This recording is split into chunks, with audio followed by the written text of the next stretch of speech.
Yes.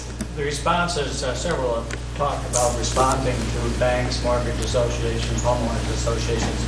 Do those responses from the other person have to be notarized or recorded in some way? Or is it your experience that the bank will say, we never received any such letter? Well, you know, I typically, whenever I send a letter, and obviously if it's important enough to send and you want to document what you're sending, I would typically send it certified.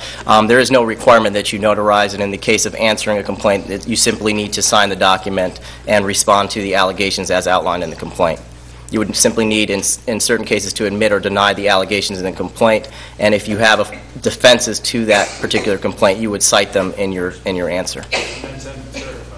You don't have to send that certified, but if you are contacting the bank, for instance, via letter, requesting some sort of relief, for instance, in that particular case, I may suggest sending it certified so that there's proof that that letter was at least communicated to that party.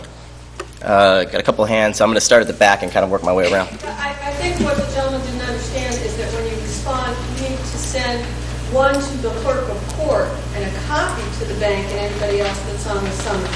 And that way you'll have proof because the clerk will have received it.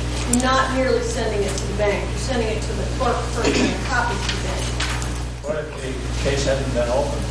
Oh, that's a different story.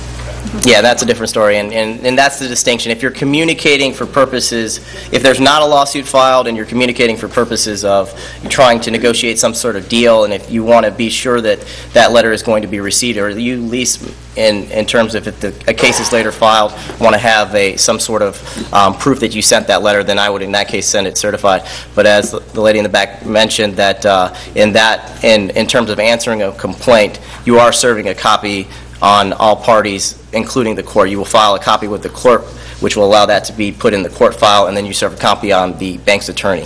So, yes, and I'm working my way around. Sorry. Is the notice of foreclosure served on the property or on the owner? How would a tenant know that there was a foreclosure process?